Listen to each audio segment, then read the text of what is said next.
one of Afghanistan's top women police officers is on the run in Kabul, fleeing from flat to flat after she was brutally beaten by the Taliban.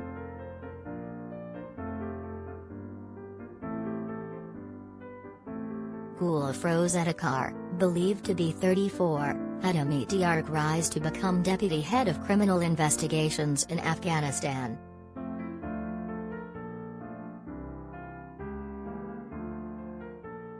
With a well-known face in the media.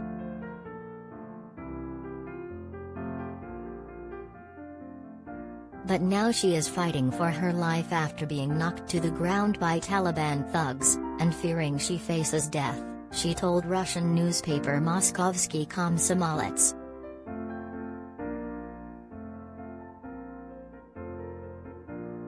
I spent 5 nights at the gates of Kabul airport without water or bread, in a rain of bullets and surrounded by the Taliban, she said.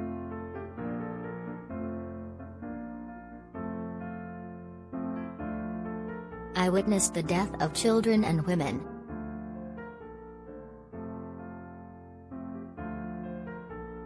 I sent messages to the embassies of many countries to save myself and my family, but all to no avail.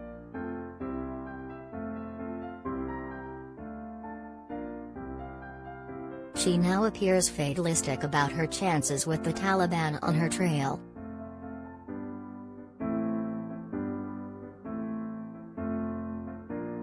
I have nothing to fear, I have nothing left anyway, she said.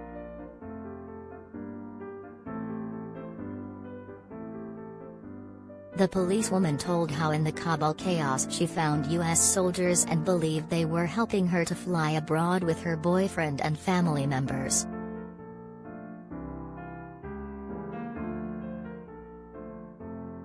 We got to the refugee camp where the Americans were stationed, she said.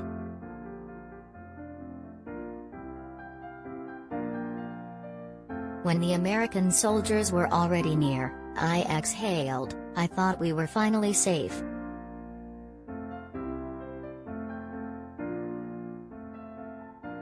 I speak a little English.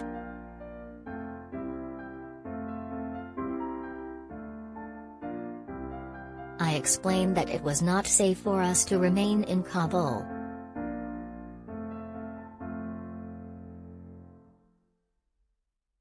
They checked our documents. I had my ID, passport, and police certificates with me.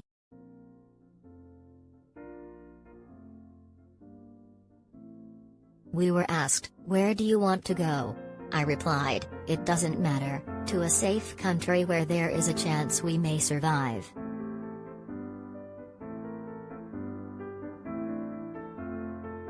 They looked at me and answered quite impudently, "Okay."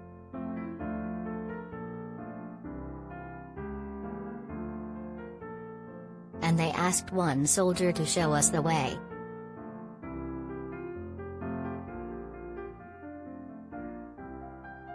I thought they would escort us to a plane or provide security.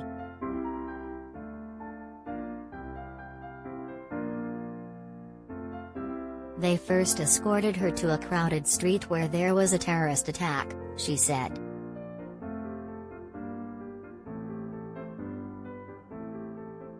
We did not want to leave, then the soldier raised his weapon, "Get out of here."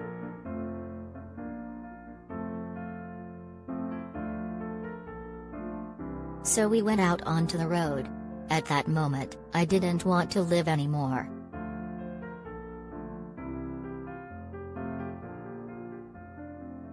I realized that there was nothing human left in people, but it was not safe to stay in Afghanistan.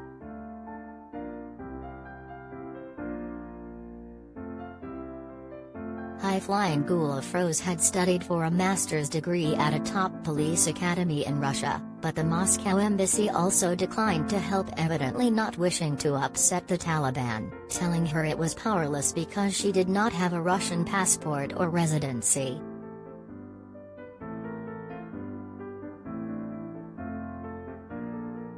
She told the newspaper, "I had dreamed of changing life in Afghanistan.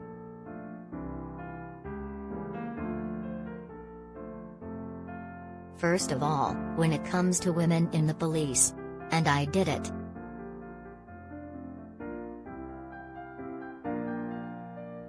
When I returned to my homeland, I got a job in the Ministry of Internal Affairs, and soon got a rather high position.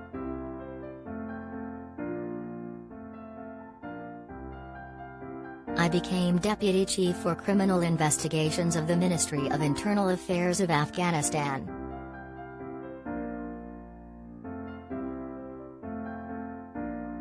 But the Taliban surge destroyed her old life and her dreams outlined in public in March of a major boost to women in the police.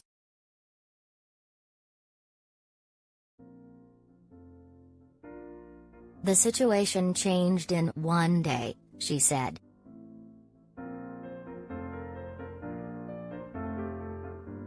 She suffered the Taliban violence firsthand at the airport, she said.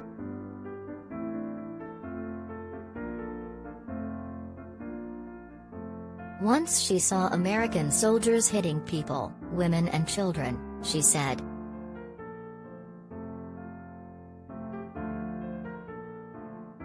She left the airport and went home to be told by her mother that the Taliban had come for her while she was out.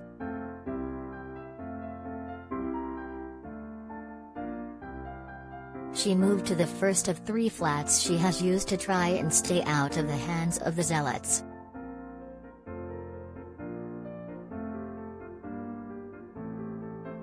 Trying to escape on a new trip to Kabul airport, the Taliban guards beat her.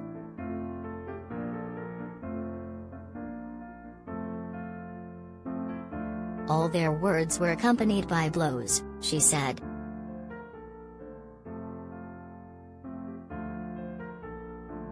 When I was hit again, I could not get up, I could not say a word.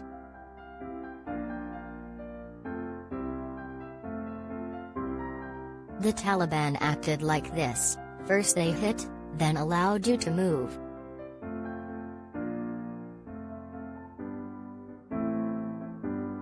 You take 1 or 2 steps, and pay for it.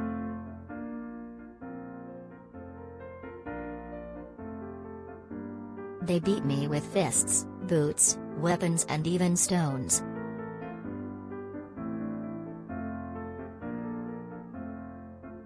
It was after this attack that she had sought out the U.S. soldiers, but to no avail.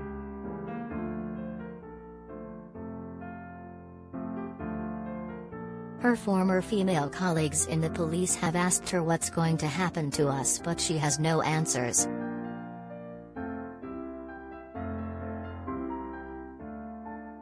I spoke on television, spoke out on social networks, fought against extremism, terrorism, advocated for the rights of women and children and believed in the best for our country, she said.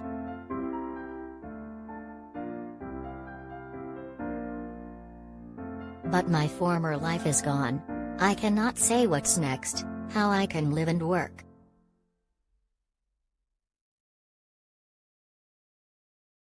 "6 months ago she was warned by the Taliban," she said.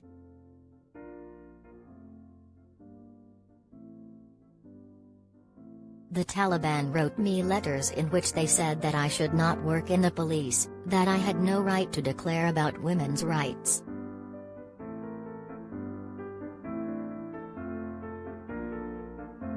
What are women's rights? Why do you publish your photos on Facebook and Instagram? These are the comments I received from them a year or 6 months ago.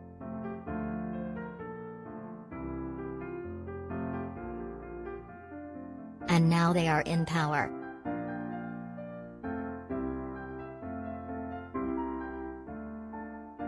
She warned, "I think the Taliban will never change."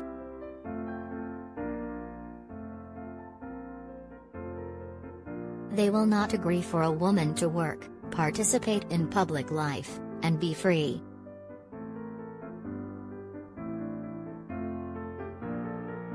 When the Taliban came to Kabul 20 years ago, they made the same promises as now for 2 months.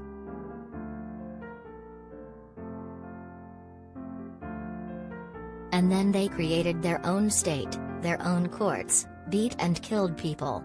For me, this is the most dangerous group of terrorists.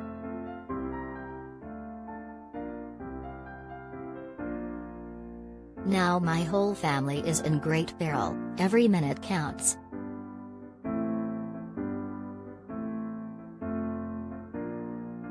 She said, I was the first woman in Afghanistan to graduate from a police academy with a master's degree and hold such a high position.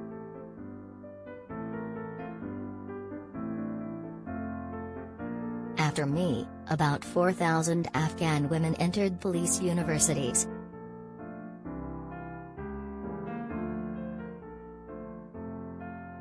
I'm not afraid to speak openly, because I have nothing left.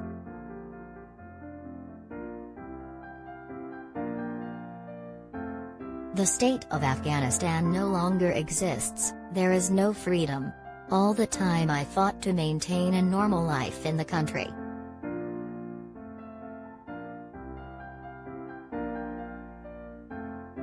If now there is no such life, why should I be afraid?